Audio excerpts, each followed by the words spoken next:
안녕하세요. 홍씨의 출근길에 오신 것을 환영합니다.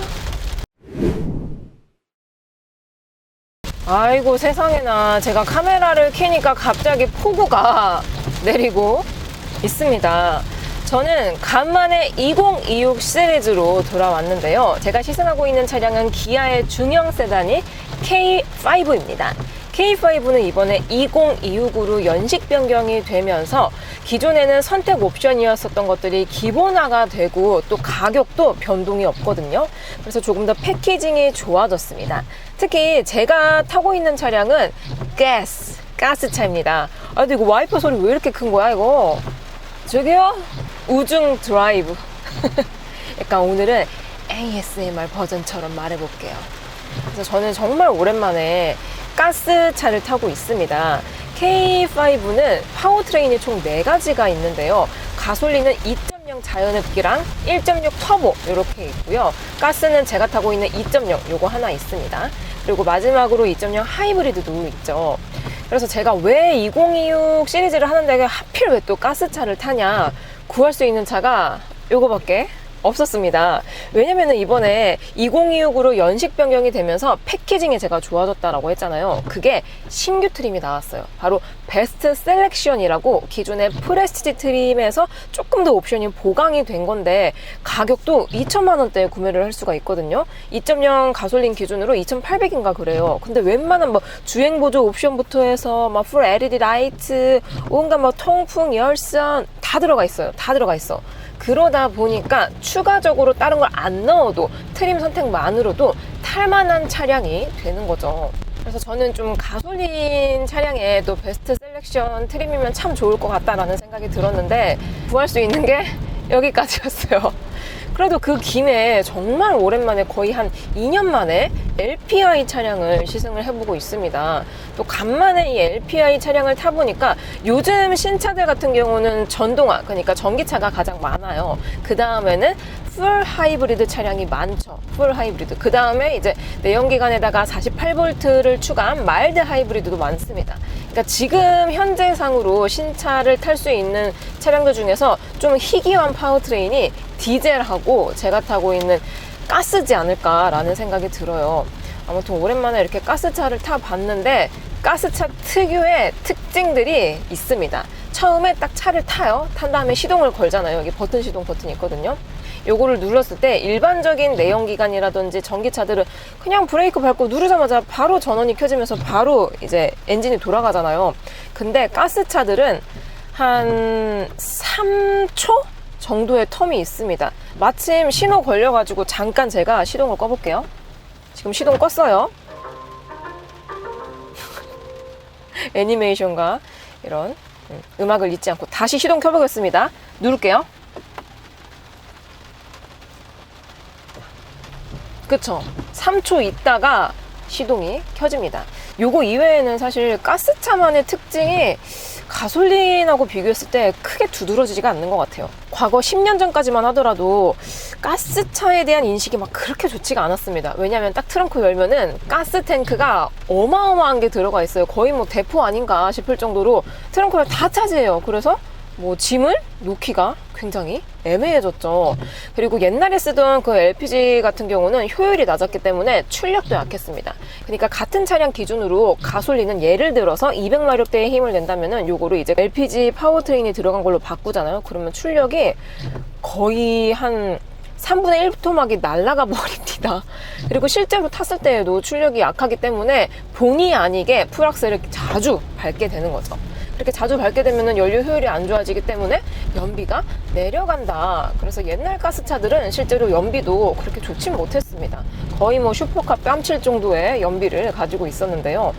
요즘 차량들 같은 경우는 가스가 이게 LPI로 엔진도 개선이 되었고 또 이제 직접 분사 방식으로 다 변경이 되었기 때문에 출력에 있어서는 가솔린하고 비교했을 때 솔직히 말하면 엄청나게 큰 차이가 느껴지진 않아요. 특히 제가 시승 중인 K5는 가솔린이 엔진이 2.0 자연흡기가 있고 1.6 터보가 있는데 터보는 당연히 잘 나갑니다. 왜냐하면 터보차저가 인위적으로 공기를 많이 흡입을 해주니까 그만큼 엔진이 파워풀하게 더 빨리 많이 돌아갈 거 아니에요.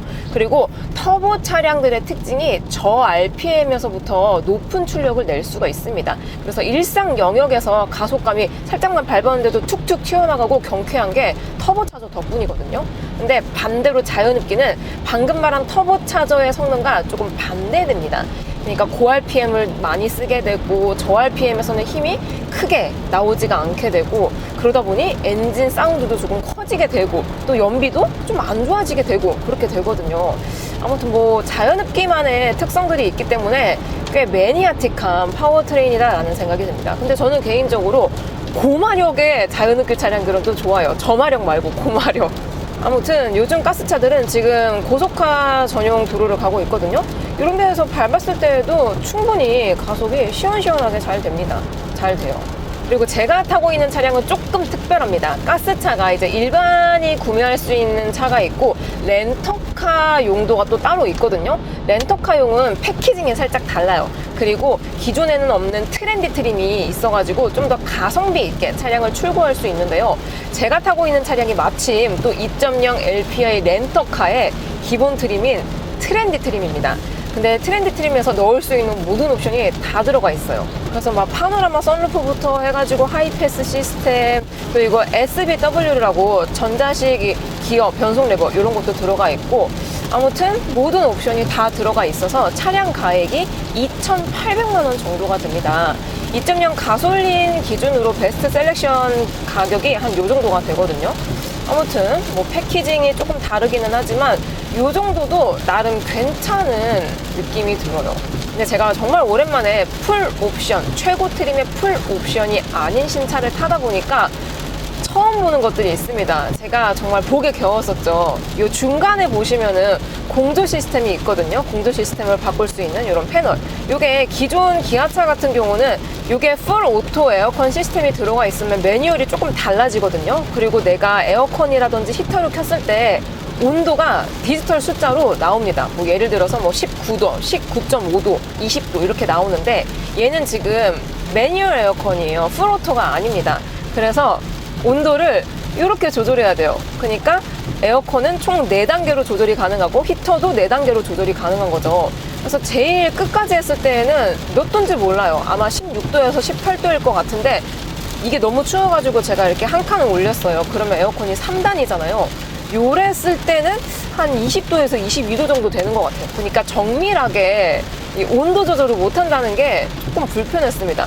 저는 개인적으로 3단은 조금 춥고 2단은 또 살짝 덥더라고요. 그래서 가면서 약간 디제잉 하는 것처럼 자꾸 막 이렇게 막 만지게 되더라고요. 조금 만지고 조금 들고 그렇습니다. 그리고 송풍 단계도 여기서 조절을 할 수가 있어요. 여기서 이렇게 쫙 누르면은 제일 세게 되고 다시 이렇게 돌리면은 제일 약하게 되는 거죠. 그리고 공조 시스템 패널의 아이콘들도 풀 오토 에어컨이 들어가 있는 것과 비교했을 때 뭔가 면적이 조금 더 큽니다. 좀 더 띄엄띄엄 있어서 그런지 시인성은 오히려 이게 조금 더 좋은 것 같아요. 그리고 슬라이드 했을 때에는 이렇게 미디어 버튼들 사용할 수 있게 들어가 있어서 운전 중에 사용하기에는 오히려 이게 띄엄띄엄 이렇게 띄어져 있다 보니까 좀 더 좋게 느껴지더라고요. 그리고 계기판을 보시면은 풀 디지털 클러스터가 안 들어가 있는 사양은 이렇게 나오거든요. 근데 과거와 비교했을 때 과거 기아차 같은 경우도 이 풀 디지털 클러스터를 안 넣게 되면은 안 예쁜 디지털 그래픽이 들어가 있었거든요. 캐스퍼에 들어가는. 근데 어느 순간부터인가 이 그래픽이 변경이 되었습니다. 훨씬 더 예쁘지 않아요, 이게? 뭔가 날개처럼 쫙 펼쳐지면서 저는 이제 시내다 보니까 밟을 순 없지만 딱 가속하면은 이 RPM이 쫙 올라가면서 흡사 날개를 뻗친 독수리 같은 느낌이 나더라고요. 그래서 굉장히 예뻤습니다. 그리고 드라이브 모드도 바꾸면은 이게 컬러가 샥샥 변하거든요. 이렇게 노멀은 주황색, 스포츠는 빨간색, 그리고 마이 드라이브도 노란색, 그리고 마지막으로 에코는 초록색 이런 식으로 들어가서 상당히 예뻐요. 상당히 예쁩니다. 그리고 제가 저번 주쯤에 2026 아반떼를 리뷰를 했었는데요. 와, 아반떼도 사실 정말 오랜만에 사가지고 가격 대비 생각보다 괜찮은 차다라고 생각이 들었었는데 아반떼 타다가 이 K5 타잖아요. 그러니까 위급이잖아요. 다릅니다. 달라요. 그냥 모든 게 다 다릅니다. 일단 이 시트에 앉아서 시동을 켜고 엑셀을 밟고 핸들을 조절하고 그랬을 때 모든 감각들이 훨씬 더 좋아요. 이래서 아무리 옵션을 넣더라도 급 차이는 무시를 할 수가 없습니다. 그러니까 예를 들어서 뭐 격투기 같은 것들도 체급이 있잖아요. 뭐 라이트급 챔피언이랑 헤비급 챔피언이랑 붙어요. 그럼 누가 이길까요? 당연히 헤비급이 이기죠. 그 체격 차이는 어쩔 수가 없더라고요. 그게 자동차에도 똑같이 적용이 됩니다. 아 근데 에어컨 또 이렇게 하니까 에어컨을 모르고 꺼버렸네요. 어쩐지 덥더라. 아닌데? 왜 이렇게 덥지? 봐봐요. 이게 2단으로 하면 덥다니까요. 그래서 평소에 운전 스트레스를 좀 덜하게 가성비 있게 편안하게 차를 운용하고 싶으면은 국산 중형 세단만한 것도 없어요. 이게 동일한 세그먼트에서 SUV로 넘어가게 되면은 가격이 훨씬 더 비싸지게 되거든요. 그리고 아무래도 뭐 인기, 수요에 비례해서 공급이 되기 때문에 요즘은 SUV가 인기잖아요.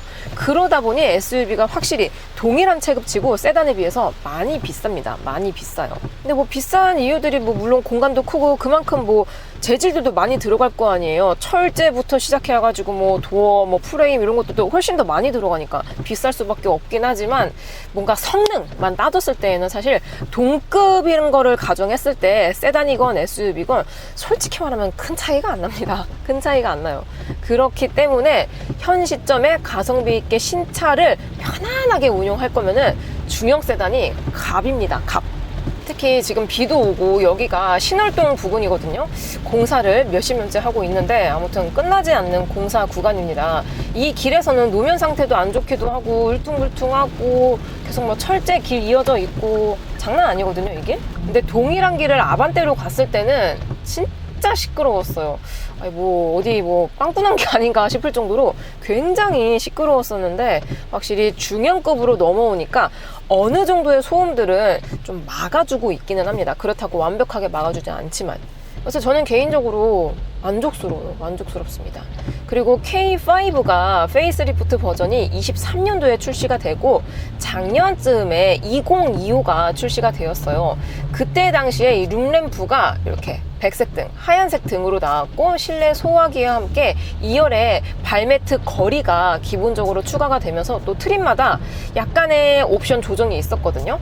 그러면서 가격도 거의 변동이 되지 않았었습니다. 그러다 보니 풀체인지 직전에 아반떼도 비슷한 얘기를 했었던 것 같은데 풀체인지 직전에 패키징 좋게 가성비 있게 신차를 누리기에는 사실 저는 이 풀체인지 바로 직전이 가장 최고라고 생각이 들어요. 왜냐하면 풀체인지가 되면 아무래도 세대 변경에 속하다 보니까 모든 것들이 싹 다 바뀌거든요.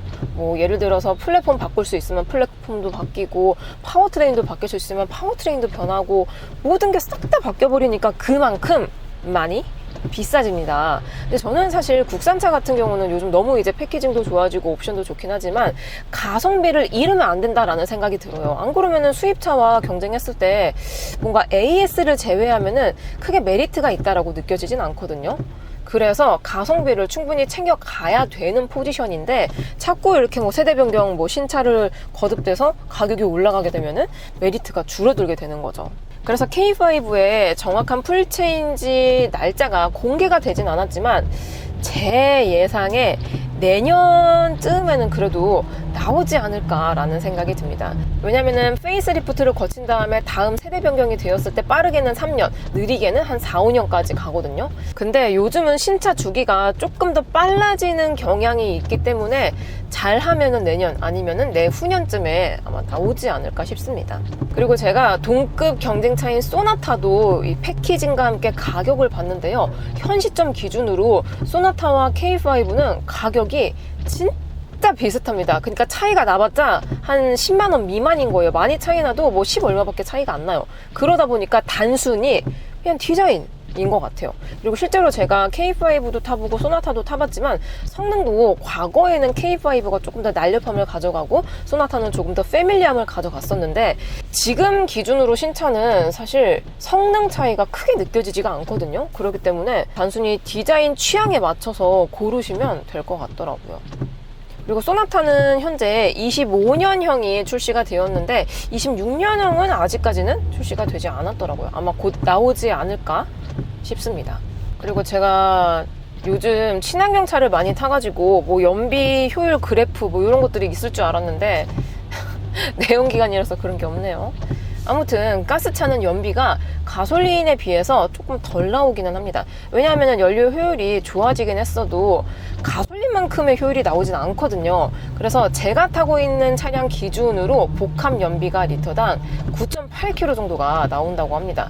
근데 오늘은 조금 막히는 길을 가가지고 8.7km 정도가 나오고 있는데 고속도로 위주로 주행하잖아요. 그러면은 한 연비가 12km까지는 나오더라고요. 그래서 연비가 막 엄청나게 나쁘지는 않은 것 같다라는 생각이 들었었고, 또 현 시점 기준으로 가솔린, 그러니까 휘발유 가격과 가스 가격이 한 700원 정도 차이가 납니다.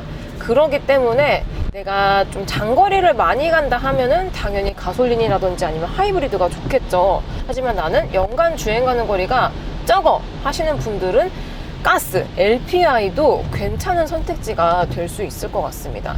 근데 많은 분들이, 그러니까 수도권 기준으로 이것도 사람마다 다르긴 한데, 많이 타는 사람들은 진짜 연간 막 3만, 막 4만, 막 5만까지도 있거든요. 근데 반대로 진짜 적게 타시는 분들은 연간 많이 뭐야, 진짜 1년에 5천 타면은 많이 탄 거래요. 아, 그럴 거면은 차를 안 사는 게 낫지 않나 싶을 정도로 정말 안 타시는 분들도 많으시더라고요.